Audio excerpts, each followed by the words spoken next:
Hi, Cory Geiger along with Neil Rudel. Thanks for tuning in. We're going to discuss Penn State's football coaching search. And Neil, let's start very quickly with why we think there will be a search in the first place, because neither one of us really believe Tom Bradley, the interim coach, is going to get the job on a permanent basis. Yeah, I think the only scenario, and I've talked to a couple, writers, and this was kind of going around the press box, is if, and we don't know if this job, if there's going to be a lot of attractive candidates, or some of them may back away, and all of a sudden you're in a position where you've been turned down 2 or 3 times by your top candidates.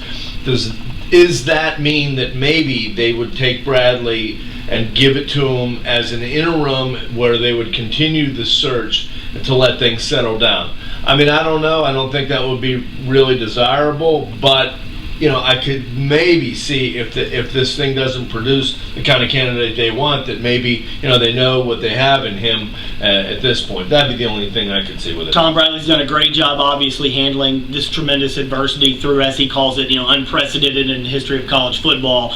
But at the end of the day, most people who seem to have talked to a lot of folks within Penn State or what have you seem to think they're going to clean house and they're going to start over, including Tom Bradley and the assistant coaching staff. So we're looking at possibly, most likely, an entirely new coaching staff. Yeah, and on the field, that's really, and somewhat unfortunate, because particularly on the defensive staff, if you look at the guys that are in the NFL right now, and there's some really great players from Penn State that are dominant in the NFL. So, and we're going to go through some candidates here in just a moment individually and break down some pros and cons for each one. But first and foremost, Ohio State hires Urban Meyer. That's the guy many Penn State fans wanted. They're giving him a ton of money, nearly $6 million a year. So now you didn't get the guy that you wanted, perhaps, but you're going to have to coach against that guy for the next however many years. And Urban Meyer, that to me puts an emphasis on this Penn State coaching hire, because you're competing directly with Ohio State every year in the same division.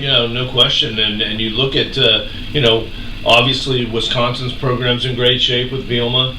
D'Antonio's done an excellent job at Michigan State. Nebraska has Pelini that they seem like they're happy with. Brady Hoke is probably the coach of the year at Michigan. So now you add Meyer to the mix. It makes the job tougher. All right, let's look at some potential A-plus list candidates. I don't think any of these guys take the job, but Penn State would at least be wise to talk to them. Tony Dungy, John Gruden, maybe a Mike Munchak from the Tennessee Titans. Would those 3 be the guys that you would think that they would at least contact to feel them out? Well, I think they could call anybody. But those would be a wow factor that would help Penn State people look to the future. Right now, they're just looking to the past. Everybody's really upset about how this all ended, why it ended, the way it was handled, everything that unraveled. So I think an impact move would help, distance some of that. And I think a guy like Gruden, who would be an excellent offensive, quarterback, he mentors quarterbacks to me, and he spent some time in the college game. Dungy would be more of a healer type guy. Either one of those would have a lot of star power. Munchak would be a link to the past, bring you back to the great offensive line development. He was an offensive line coach at Tennessee for a long time. I think all those would be big name. How good is this Penn State job compared to 5 weeks ago, let alone 5 years ago? That's the issue here, that maybe many candidates around the country that 5 years ago or even a year ago would say, I would jump at Penn State in a heartbeat. But now, given the scandal, given potential, having to answer the questions first and foremost, but also maybe the NCAA gets involved, maybe there's some sanctions down the road. How many guys are just going to look at this and say, you know what, I don't want any part of it? Yeah, maybe.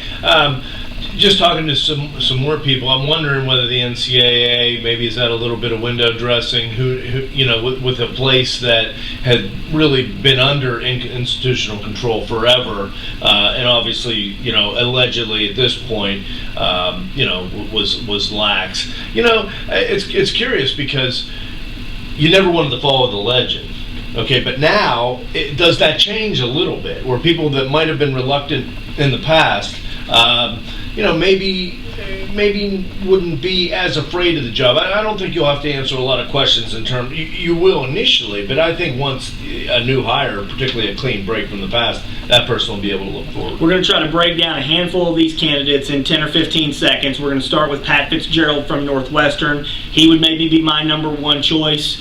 He's a Northwestern alum. He signed through 2020, Neil. Is he going to want to leave Northwestern? And really, has he accomplished enough at Northwestern to make him a leading candidate for this job? Well, I think that depends on whether you can get a sexier A-list candidate. I think that he could be a representative choice. He comes from an academic background. He's done a good job at Northwestern. At times they've overachieved. I think he would be definitely somebody worth looking at. Most of the rest of these candidates we're going to mention, yeah, they've got some positives, but clearly some question marks. Greg Schiano from Rutgers. He's 67 and 66 at Rutgers.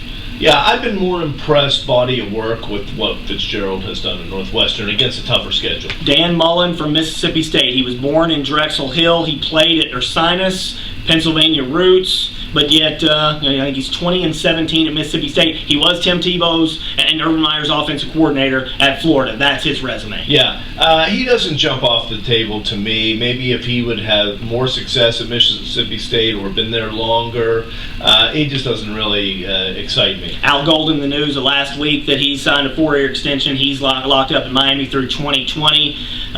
Contracts don't necessarily mean anything at this point, but I would think a week after signing an extension at Miami, Al Golden can't just jump ship. Yeah, you wouldn't think so, although some of those things are overlooked. I mean, you know what? Meyer, as recently as a couple weeks ago, said he didn't plan to coach in the fall. So I don't know.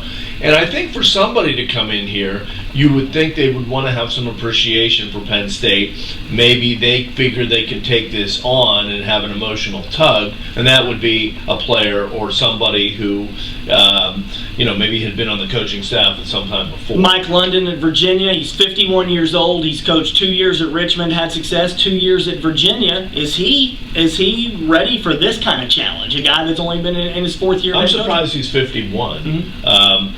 I think that in assembling, you want to look to potential minority candidates as well, which he is. He's done a good job at Virginia. He's only been there 2 years. The better minority candidate is Kevin Sumlin from Houston. He's in his fourth season at Houston. He was 5 years as an assistant at Oklahoma. He's 47 years old. He's got an offensive background, a very impressive background as an assistant coach. Would Kevin Sumlin be a guy that they would maybe try to pluck away from Houston? Well, I think he would again be on a B list of candidates.